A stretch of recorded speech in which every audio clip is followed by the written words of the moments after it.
Dizem que ele carregava a morte na palma da mão. E que quando Júlio Santana aceitava uma encomenda não havia reza nem promessa que salvasse a alma marcada. No coração do Brasil profundo, entre estradas de barro, feiras de gado e casebres perdidos na imensidão do norte, nasceu uma história que parece mentira. Mas não é. Júlio Santana não foi apenas um pistoleiro. Foi o maior matador de aluguel que já existiu no país. 162 assassinatos confirmados. E talvez muitos outros que nem chegaram a manchar as estatísticas oficiais. Enquanto o mundo se preocupava com presidentes, guerras e manchetes, Júlio caminhava em silêncio pela beira dos rios, com a espingarda apoiada no ombro e os olhos de quem já havia visto mais do que qualquer homem deveria. Porque cada morte que ele carregava não pesava apenas no bolso de quem mandava matar. Pesava na alma de um Brasil que sempre encontrou formas de terceirizar a violência. O cenário era o retrato perfeito da impunidade. Vilas onde a lei era um detalhe, disputas de terra que duravam gerações, políticos corruptos que contratavam assassinos com o mesmo descompromisso com que mandavam construir uma estrada. E no centro desse enredo estava ele, um homem criado entre a devoção da mãe, que o ensinou a rezar, e a brutalidade do tio que o moldou como instrumento de morte. É importante contar essa história porque ela revela um lado do país que ninguém quer ver, uma parte em que honra, medo e dinheiro se confundem, onde a violência não nasce do vazio, mas de uma terra que já foi regada por sangue demais. Júlio Santana era só mais um menino do sertão, até aprender que apertar o gatilho era mais rentável do que qualquer outro trabalho. Mas não se engane, essa não é uma saga de glória, nem de heroísmo. É uma narrativa suja, cheia de contradições. O retrato de um homem que, ao mesmo tempo, matava por dinheiro e carregava o remorso como uma cruz invisível. Um homem que podia rezar um Pai Nosso antes de puxar o gatilho e depois seguir seu caminho como se nada tivesse acontecido. No fundo, cada tiro disparado por Júlio não atingia só o alvo. Atingia a todos nós. Porque, gostemos ou não, a história dele é parte da história do Brasil. E ignorar essa verdade não apaga o eco das balas nem o cheiro de pólvora que ele deixou pelo caminho. Se você acha que já ouviu falar de matadores de aluguel, prepare-se. Júlio Santana não era apenas mais um. Ele era o pistoleiro. Aquele cujo nome ainda percorre os corredores da memória nacional como um sussurro que ninguém quer repetir. Se gostar dessa história, confira outras aqui do canal e comente o que achou. Se inscreva no canal. Ativa o sininho. Antes de carregar o título de maior pistoleiro que o Brasil já conheceu, Júlio Santana foi apenas mais um menino nascido no esquecimento. Seu primeiro respiro aconteceu na beira de um rio barrento, cercado de silêncio e pobreza. Ali, em meio à mata densa e a roças queimadas pelo sol, se costurava uma vida que parecia fadada a ser só mais uma entre tantas que nasciam e morriam sem deixar rastros.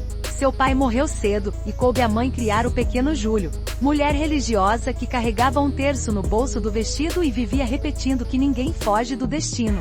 Mas no fundo, nem ela podia imaginar que o destino do filho seria escrever o próprio nome na lista dos homens mais temidos do sertão. Aos 8 anos, Júlio já ajudava na lida. Buscava lenha, carregava água, vigiava as galinhas contra a raposa. Foi nessa época que o tio, o matador profissional, começou a aparecer com frequência. O tio chegava sempre do mesmo jeito, com a roupa coberta de pó e um silêncio maior que qualquer palavra.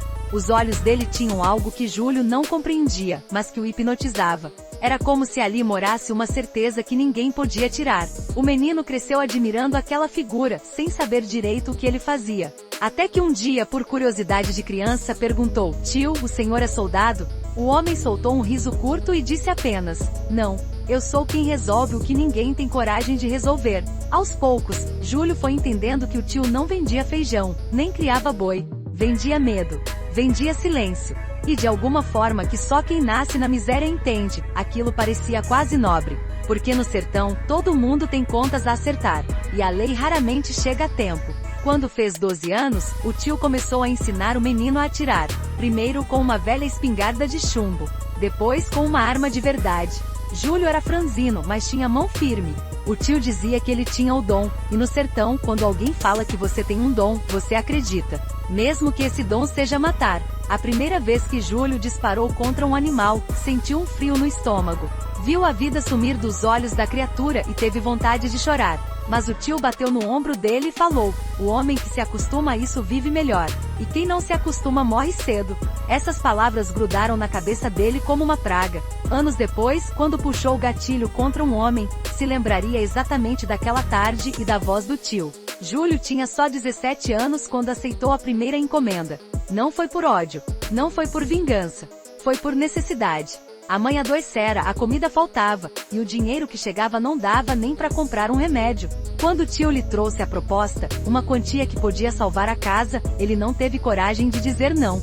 E assim, na mais triste simplicidade, começou a caminhada que o transformaria num mito. Naquele dia, ele deixou de ser apenas um menino pobre, e passou a ser o homem que resolveria o que ninguém tinha coragem de resolver. O primeiro trabalho de Júlio Santana aconteceu numa madrugada fria, quando o silêncio do mato parecia avisar que algo ruim se aproximava. Ele tinha apenas 17 anos e carregava no bolso mais medo do que dinheiro. O tio havia explicado tudo em detalhes. O nome do homem, a casa simples onde ele morava, o motivo que justificava a morte, uma briga antiga por terra, um acerto de contas que já tinha custado 2 vidas e prometia custar mais. Mas por trás de toda a explicação havia só uma verdade. Ninguém ali se importava se o homem era inocente ou culpado. Importava apenas que precisava morrer. Júlio caminhou a noite inteira com a espingarda apoiada no ombro e o coração disparado, como se quisesse fugir do peito. Quando chegou à beira da tapera, o céu ainda era um manto escuro. Ele ficou parado, observando a claridade fraca de uma lamparina acesa pela janela. Podia ver a silhueta de alguém encurvado numa rede. Por um instante pensou em desistir, voltar para casa, fingir que nunca estivera ali. Mas a imagem da mãe tossindo na cama lhe atravessou a consciência. E então entendeu que não tinha volta. Entrou sem fazer ruído. Cada passo parecia ecoar em seu ouvido como um trovão. Quando o homem ergueu o rosto meio sonolento, Júlio sentiu o mundo inteiro se comprimir dentro do gatilho. Não houve diálogo. Não houve misericórdia. Houve apenas o estampido que partiu a madrugada ao meio. O corpo tombou sem grito. E naquele instante, Júlio descobriu 2 verdades que o acompanhariam pelo resto da vida. A primeira, matar era mais fácil do que imaginava. A segunda, esquecer era impossível. Saiu dali sem olhar para trás. As pernas tremiam tanto que quase não conseguiu se afastar da casa. Quando chegou na beira da estrada, vomitou tudo que tinha no estômago. Chorou sufocado por um terror que não sabia explicar. Era como se o mundo tivesse ficado mais pesado, mais escuro, mais sujo. Mas quando amanheceu, voltou para casa com o dinheiro dobrado num pano. Pagou o remédio da mãe, comprou mantimentos, ajeitou o telhado que vazava. E percebeu, com um nó na garganta, que ninguém perguntou de onde vinha o dinheiro. Porque no sertão todo mundo sabe, mas ninguém quer saber. A notícia do crime se espalhou depressa. Diziam que o homem fora morto com um tiro certeiro no coração, que não teve tempo de pedir ajuda. Alguns afirmavam que o assassino era um jagunço velho, outros que foi obra de vingança. Mas ninguém desconfiou do rapaz magro que passava com o chapéu baixo e o passo humilde. O tio não elogiou, apenas olhou nos olhos dele e disse: "Agora você já é homem. E homem que mata nunca mais volta a ser o que era." O primeiro sangue é um batismo que não se desfaz.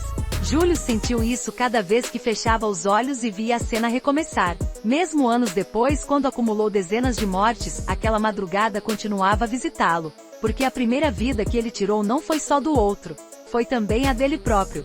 E assim, no silêncio da madrugada, nasceu o pistoleiro que um dia o Brasil inteiro conheceria pelo nome. O homem que faria da morte um ofício, e da própria culpa, uma companhia. Depois daquela primeira morte, Júlio Santana não demorou a perceber que no sertão, reputação corre mais rápido do que qualquer notícia. Bastaram alguns meses para que seu nome começasse a atravessar povoados como um sussurro que misturava medo e respeito. Ele não precisou fazer propaganda. Bastava que alguém perguntasse: "Quem foi que matou fulano?" E outro respondesse: "Foi aquele rapaz do norte, o sobrinho do matador." Logo, seu tio passou a servir de ponte entre quem precisava de um serviço sujo e quem tinha coragem de fazê-lo. Júlio era discreto. Não bebia em público, não contava vantagem, não ameaçava ninguém à toa. E talvez fosse isso que mais apavorava. Enquanto outros pistoleiros se gabavam da própria crueldade, ele permanecia quieto, como se matar fosse só um trabalho, algo tão trivial quanto plantar roça ou vender bode. A lista de mortos começou a crescer. Primeiro, eram apenas desavenças familiares, um irmão que queria herança, um compadre traído, um fazendeiro que não aceitava dividir terra. Depois vieram políticos, coronéis e grileiros com contas mais pesadas a acertar. Gente poderosa que precisava eliminar adversários sem levantar suspeita. E para isso Júlio era perfeito. Ele agia como um fantasma. Chegava sem ser notado, estudava o alvo, escolhia o momento certo. Nunca errava o disparo. Nunca deixava testemunhas. Quando o corpo era encontrado, já estava a quilômetros de distância. A fama se consolidou na surdina, sem manchete de jornal. Mas quem vivia no sertão sabia, se o seu nome entrasse na lista dele, seu destino já estava escrito. Com o dinheiro que ganhava, ajudava a mãe, comprava roupa simples e punha o restante debaixo do colchão. Não tinha vaidade. Não colecionava armas. Não gastava em festa. Para quem via de longe, parecia só um homem calado, um trabalhador qualquer. Mas bastava olhar nos olhos dele para perceber que havia algo ali, um silêncio pesado que ninguém conseguia decifrar. Enquanto isso, sua rede de contatos aumentava.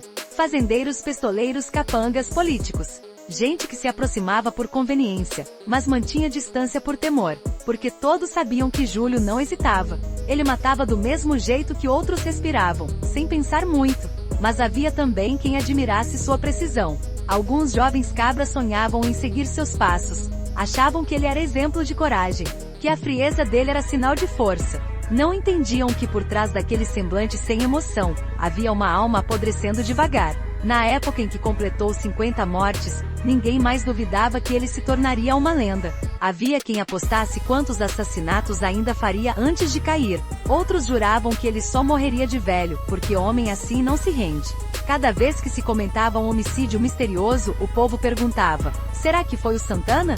E quase sempre a resposta era sim. Entre quem contratava, Júlio era conhecido pela pontualidade. Entre quem temia, pelo silêncio mortal.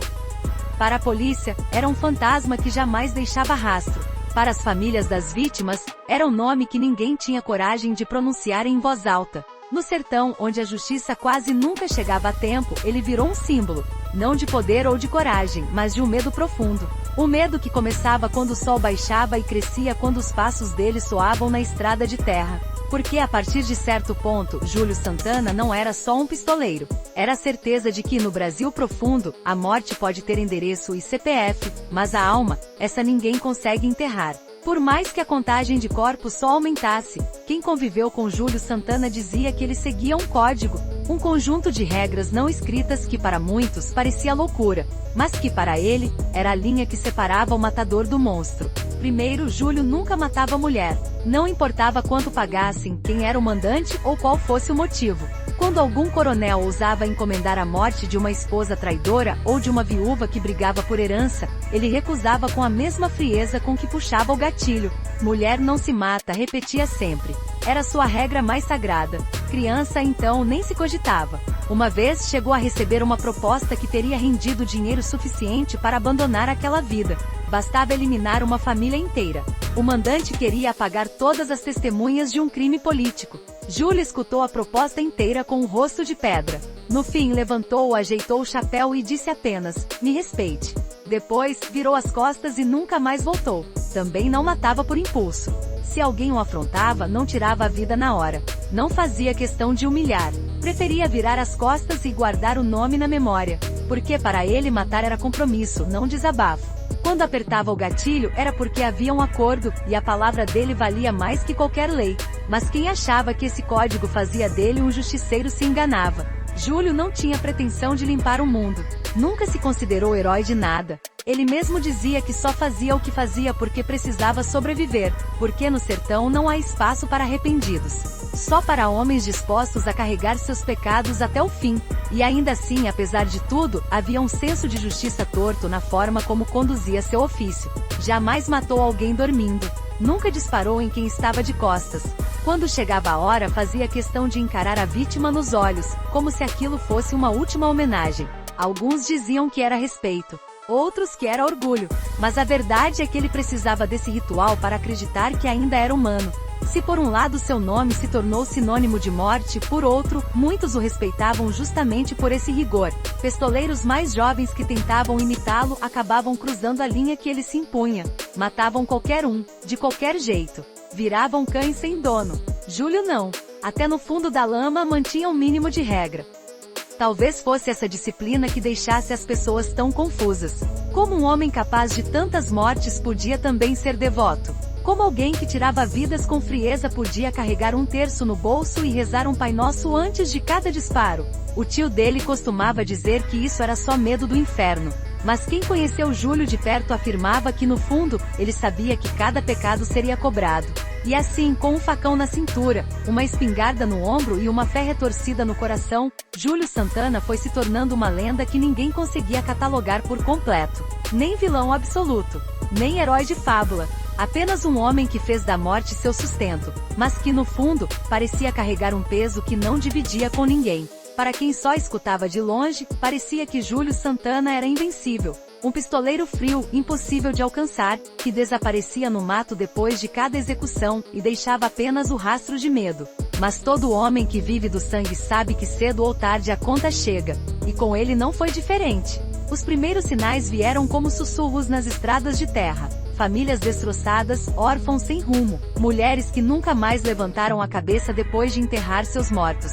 Gente que passava a vida esperando por vingança, com a fotografia do marido ou do irmão colada na parede, só para lembrar que um dia alguém pagaria por aquilo. E foi assim que Júlio começou a colecionar inimigos. Alguns, simples lavradores que juravam vingança no silêncio de casa. Outros, jagunços que um dia serviram ao mesmo coronel, e por algum motivo acabaram traídos. Para eles, não importava quantos anos se passassem, a dívida nunca caducava. Com a polícia o cerco também apertava. Durante muito tempo, ele contou com a omissão de delegados corruptos e prefeitos que fingiam não ver. Mas quando os números de assassinatos começaram a sair nos jornais, não havia mais como esconder. Vieram operações de caçada que atravessavam municípios inteiros, com agentes federais, promotores e investigadores que queriam, finalmente, botar um ponto final na carreira do matador. Mas talvez o pior inimigo não estivesse do lado de fora. Morava dentro dele. Porque depois de cada serviço, Júlio carregava o peso de mais uma vida interrompida. E com o passar dos anos, o peso começou a virar doença. As noites passaram a ser mais longas. O sono mais raso. Era comum acordar com o coração disparado, suando frio, certo de que alguém ia arrombar a porta a qualquer momento. Às vezes, sonhava com o rosto das vítimas. Outras, só via o próprio reflexo, velho e cansado, no espelho rachado que parecia zombar dele. Nem a fé dava alívio. Rezava o terço, pedia perdão, mas ao mesmo tempo sabia que não tinha desculpa para tanta morte. E por mais que dissesse que só fazia o que precisava, a verdade é que todo aquele sangue grudava nele como uma nódoa que não saía. Havia momentos em que pensava em parar, em sumir num canto qualquer e viver como qualquer homem. Mas o telefone sempre tocava de novo. Alguém sempre precisava do serviço. E ele, que já não sabia mais fazer outra coisa, aceitava. Porque a violência é um vício que se alimenta da própria repetição. A família sentia esse desgaste. A mãe envelheceu vendo o filho sair de madrugada sem dizer para onde ia. Os sobrinhos cresceram sem saber direito se deviam se orgulhar ou ter vergonha. E ele mesmo passou a se isolar cada vez mais, com medo de que chegasse o dia em que algum inimigo acertaria as contas no portão de casa. O preço da violência não era só o risco de morrer, era também a certeza de que ninguém, por mais temido que fosse, podia fugir do próprio passado. Júlio Santana, que começou matando por necessidade, terminou refém do ofício. Um ofício que pagava em dinheiro, mas cobrava em alma. E quem cruzava seu caminho, seja para contratá-lo ou para caçá-lo, sentia isso no ar, o cheiro de culpa e desespero que acompanha todo homem que troca a paz pelo ofício de matar. O dia em que Júlio Santana viu a própria morte de perto começou como tantos outros. Um sol grosso queimando o sertão, o vento carregando poeira pelas estradas de terra, e um silêncio pesado que só se quebra quando a violência decide aparecer. Mas naquela manhã, algo estava diferente. Os boatos tinham se intensificado nas últimas semanas. Gente dizia que a polícia vinha com força. Não era mais o delegado da cidade, nem um sargento corrupto que aceitava propina para virar o rosto. Era um pelotão inteiro, vindo de longe, com ordens diretas de Brasília e a determinação de quem precisava mostrar serviço. Júlio sabia que o cerco estava se formando. Receberá recados de parceiros, avisos de que não haveria mais proteção. Os coronéis, que por anos se beneficiaram dos seus serviços, sumiram feito covardes. Quando a tempestade chega, cada um cuida do próprio telhado. E o dele era frágil demais para aguentar sozinho. Na véspera dormiu pouco. Passou horas sentado na beira da cama, esfregando as mãos calejadas, como se quisesse tirar o cheiro de pólvora que não saía mais. Na cabeça, um pensamento martelava sem descanso. Talvez aquela fosse a hora de se entregar. Mas a ideia de morrer com as mãos erguidas era pior do que a certeza de cair com o peito aberto. Ao amanhecer, decidiu não fugir. Pegou a espingarda, conferiu a munição e respirou fundo. Quem o visse naquela hora diria que estava calmo. Mas por dentro, havia um turbilhão de lembranças. Os rostos de quem matou, o primeiro sangue, o terço que a mãe lhe dera, as promessas de vingança que escutara ao longo dos anos. Quando os primeiros carros da polícia surgiram na estrada de terra, levantando nuvens de poeira, Júlio se levantou devagar. Do lado de fora, o silêncio virou ameaça. Cada soldado que desceu trazia no olhar a convicção de que aquela seria a última caçada. O delegado avançou com o megafone na mão, voz firme. Júlio Santana, você está cercado. Entregue sua arma e saia com as mãos na cabeça. Dentro da casa, ele apoiou a espingarda na parede e olhou ao redor. A mobília simples. O retrato da mãe. O crucifixo torto pregado na viga. Por um instante, pensou que toda a vida não passava de um castigo. Um caminho que começou sem escolha e terminaria sem redenção. Mas não tinha mais como recuar. Apertou o terço no bolso da calça, como quem segura o último pedaço de dignidade, e pegou a arma de novo. Quando saiu no terreiro, o sol bateu no rosto marcado de rugas e cansaço. Os policiais ergueram os fuzis. O delegado gritou outra vez. Última chance. Largue a arma.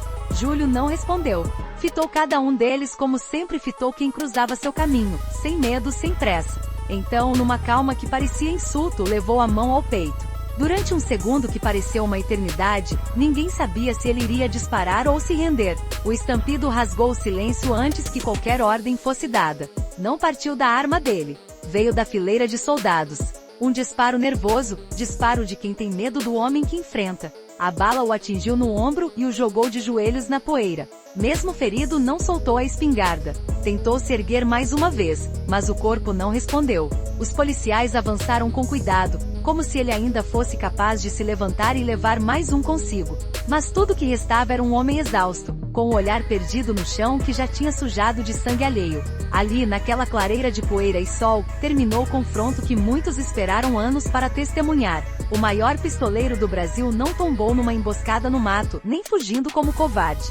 Caiu de frente, cercado por um país que fingiu não ver seus crimes, até que se tornou impossível ignorar. Quando tudo silenciou, ficou apenas o som do vento soprando sobre a terra seca e o corpo de Júlio Santana estendido no chão. A poeira que ele mesmo levantou ao longo de uma vida inteira parecia assentar sobre seu rosto, como se quisesse cobri-lo antes que qualquer homem ousasse olhar de perto. Os policiais cercaram o corpo com a cautela que se tem diante de uma cobra que ainda pode dar o bote. Alguns seguravam os fuzis tremendo. Outros só baixaram o cano depois de se certificarem de que ele não respirava mais. O delegado, que carregava no rosto uma mistura de dever cumprido e incômodo, foi o primeiro a se aproximar. Estudou aquele homem franzino que durante décadas fizera tanta gente tremer. Não havia nada de extraordinário no cadáver. Era só carne, ossos e a expressão exausta de quem sabia que não existia outro desfecho.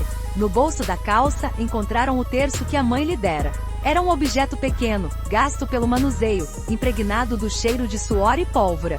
Um policial segurou aquilo entre os dedos e murmurou que no fundo, todo homem morre agarrado ao que acredita. Mesmo que passe a vida inteira negando que acredita em alguma coisa. A notícia correu depressa.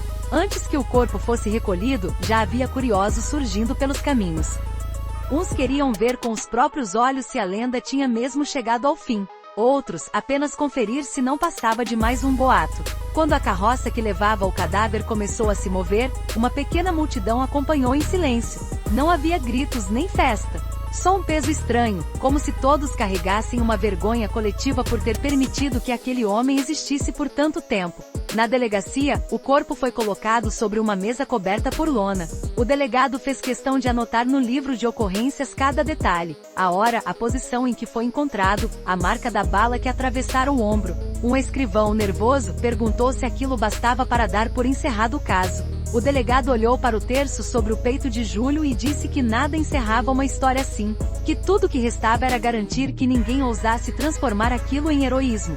Enquanto isso, nas vilas onde ele tinha deixado corpos, começaram a surgir histórias. Uns diziam que, antes de cair, Júlio olhou para o céu e pediu perdão. Outros juravam que morreu com o olhar frio, sem dizer palavra. E ainda havia quem garantisse que ele nem sentiu o disparo, porque já estava morto por dentro fazia tempo. O enterro aconteceu num canto esquecido do cemitério, longe dos túmulos dos homens de bem. Não teve preces oficiais nem padre. Apenas 4 coveiros que trabalharam em silêncio, como se temessem despertar o que dormia debaixo da lona. Quando a última pá de terra cobriu o corpo, um deles comentou que ali não acabava nada, que o nome de Júlio Santana ia seguir vivo muito depois que todos esquecessem o rosto. E era verdade, porque algumas lendas não se apagam com uma cova. São lembradas como aviso, para que cada bala disparada carregue não só o destino de quem morre, mas o peso de quem aperta o gatilho. Nem bem a terra tinha assentado sobre a cova rasa, e já se espalhavam histórias sobre Júlio Santana. Parecia que a morte dele, em vez de apagar sua presença, apenas reacendeu a chama que ardia no imaginário popular. Em cada canto do sertão, em cada estrada de barro, em cada boteco com cheiro de pinga barata, alguém contava um pedaço da sua vida, aumentando detalhes, distorcendo fatos, pintando o pistoleiro com tintas de demônio e de herói ao mesmo tempo. Uns juravam que ele jamais se arrependeu, que morreu como viveu, de frente sem abaixar os olhos. Outros garantiam que nos últimos dias carregavam medo que ninguém viu, uma tristeza que nem o terço que trazia no bolso conseguia aliviar. Muitos contavam que antes de cair, ele suspirou um pedido de perdão que ninguém escutou direito. Mas a verdade, como sempre, foi enterrada junto com ele. E assim, cada um foi inventando sua versão. As crianças repetiam o nome dele baixinho, como se fosse um feitiço. Júlio Santana. Júlio Santana. Alguns pais ameaçavam os filhos danados dizendo que se não obedecessem, ele voltaria do além para buscá-los. Para o povo simples, ele virou o bicho-papão sertanejo. O vulto que surgia na beira da estrada, a sombra que rondava quem devia e não pagava. Nos alpendres, os cantadores começaram a compor toadas sobre o pistoleiro. Canções que misturavam respeito e condenação, como se ninguém soubesse direito se devia temer ou lamentar. Nas feiras, vendiam folhetos com sua história, impressos em papel amarelado, onde cada parágrafo parecia disputado entre a lenda e a verdade.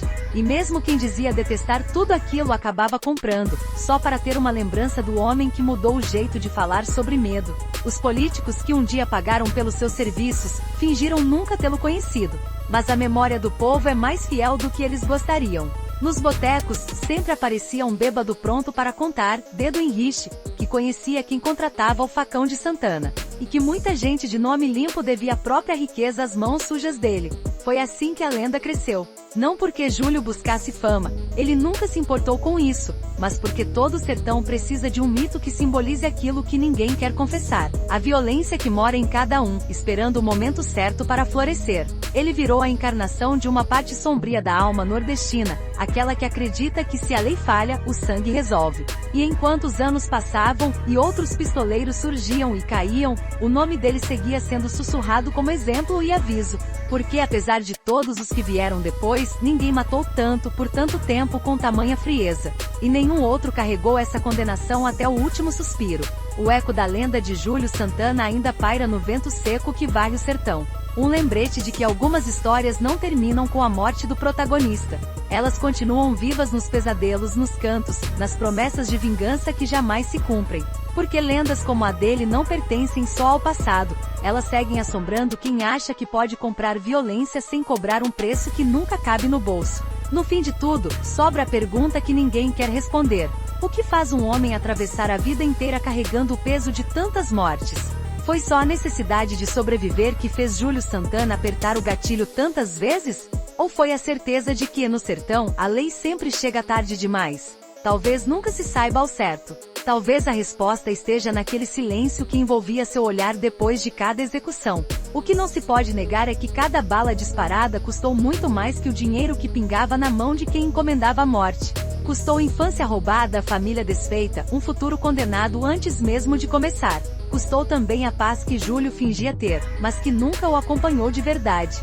Porque no fundo, por trás da frieza, existia um homem que sabia que nenhum terço era capaz de limpar as mãos que escolheram o caminho do sangue. Quem conheceu de perto essa história aprendeu que violência não resolve nada, só adia o inevitável. Cada crime gera outro. Cada vingança cria outra ferida. E quando chega a hora de acertar as contas, nem toda coragem, nem toda mira precisa, nem todo dinheiro ganho consegue comprar um minuto de sossego. Júlio Santana virou lenda. Mas não uma lenda de bravura. Uma lenda de aviso. Uma lembrança de que, por mais que se tente, ninguém escapa do destino que escolhe. E que toda vida que se constrói sobre o medo acaba do mesmo jeito, na solidão de uma cova sem nome, cercada de histórias que ninguém sabe se são verdade ou invenção. Talvez o mais triste seja pensar que em algum momento ele acreditou que estava fazendo o necessário, que matar era só parte da engrenagem do sertão. Mas no final, a conta sempre chega. E quando chegou para ele, trouxe o preço que poucos têm coragem de pagar: morrer sabendo que ninguém vai lembrar do seu rosto com carinho, apenas com um temor frio que se arrasta por gerações. E assim, a história do maior pistoleiro do Brasil se encerra como começou, no silêncio desconfortável de quem prefere não olhar muito de perto. Porque quando a gente olha, enxerga algo que não quer ver. O reflexo de um país que muitas vezes empurra seus filhos para o crime e depois finge surpresa quando eles se tornam monstros. No sertão, toda bala encontra seu destino. E toda lenda nasce de uma escolha que poderia ter sido diferente. Se gostar dessa história, confira outras aqui do canal e comente o que achou. Se inscreva no canal. Ativa o sininho.